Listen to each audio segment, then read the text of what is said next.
Jesse Giordano, financial advisor and principal at Opal Wealth Advisors. You are a finalist in the Community Service Award category of the 20th Annual Invest in Others Awards. Which charitable initiatives are you most actively involved with, and why have you chosen to support those initiatives? Thanks, Chris. I'm actively involved in several campaigns at Blood Cancer United. It's an organization that I've been involved in for about 20 or so years that I often say it's some of the proudest experiences I've had in my life. Um, I was diagnosed at 8 years old with Hodgkin's lymphoma. I'm 49 years old today, so it was a long time ago, but I honestly could say it's still some of the most vivid memories of my life. I remember the day when I was playing Little League Baseball and my mom looked through the fence on the ball field and she noticed that there was a lump on my neck.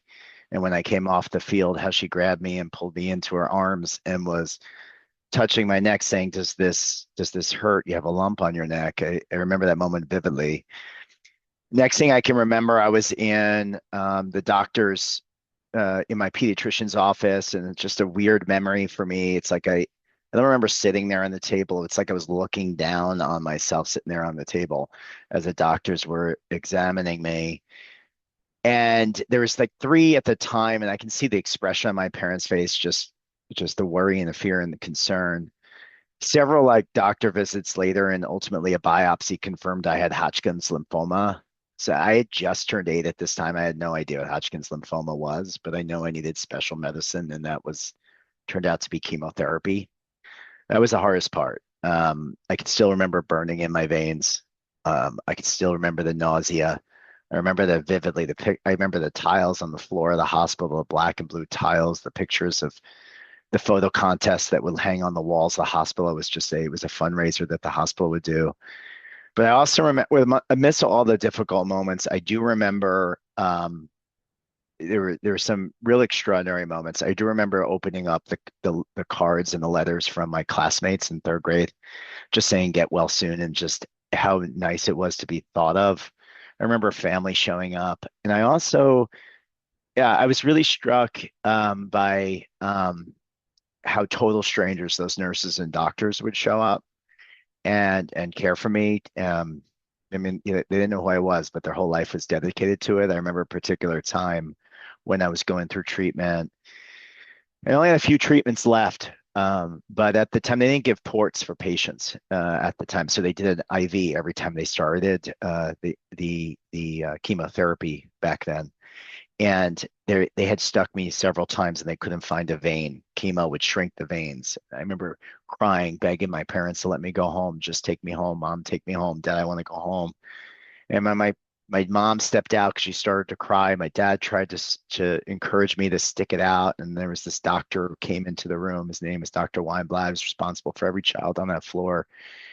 And he it was like a real Patch Adams type character, big bushy mustache, had a play school stethoscope, a Mickey Mouse yarmulke, and like he was like, "Jess, what's the matter?" And I said, "I want to go home. I just want to go home.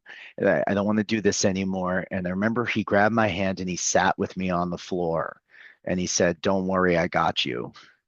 And his words kind of like just like kind of penetrated me at that moment and calmed me. And then in the next attempt, they got the vein. I was just really at a young age kind of struck about like how there was a lot of places that he could have been at that moment, but the most important thing was to do is just to be with me. And I don't know if I quite understood that at 8 years old, but I felt it. And it's a memory that I've carried for all of my life. Clearly, here we are today. And one of the things that I just kind of learned from that as I reflected on it over the years is just how valuable it is to communicate with one person at a time, one step at a time, and how much we can accomplish with everything going on, how we just focus on what's right here and right in front of us and the people right in front of us.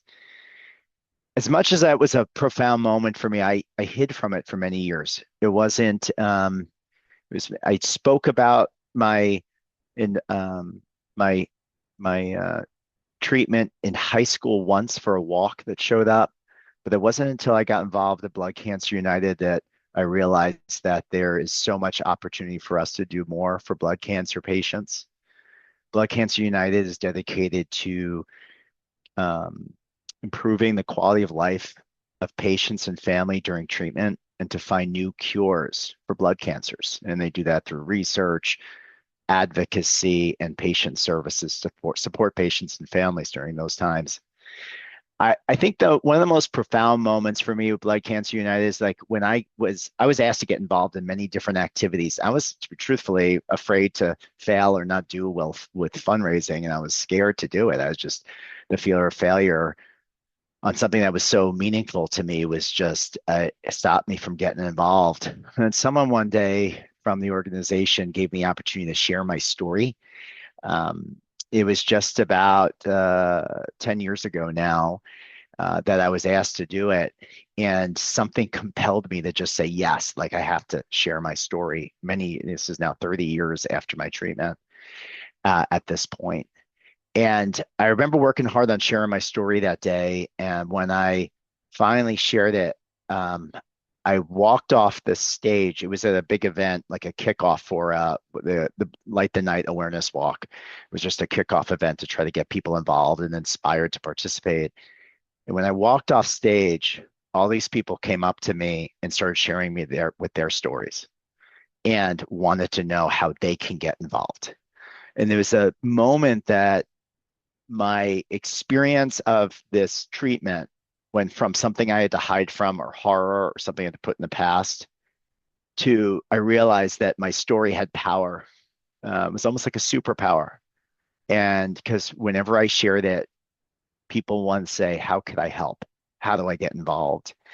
And so I've shared my story as much as I can in various fundraising events and all the activities that I participate in because I realized it has power. And one of the things that I'm really passionate about in my participation is giving that same opportunity to other volunteers, whether it be patients or family members, to share their personal stories as well, and not to be afraid of what happened in the past, but to use it as that superpower and stay involved. And what's amazing about this particular organization, Blood Cancer United, they have so many pathways for people to take their past experiences and apply them in a way that no longer is like this pain or trauma, although there is, I mean, not to diminish the hurt that was there and so what someone went through, but to turn that into something powerful and a mission. And it's really given me a sense of meaning and purpose in all of my involvement. And they've given me opportunities in various leadership roles and various campaigns. And when I got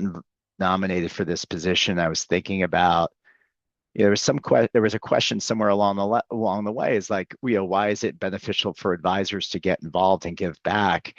And as I sat and reflected on this, when I first got involved, it was clear that I need to share my story for some sort of positive purpose and some impact.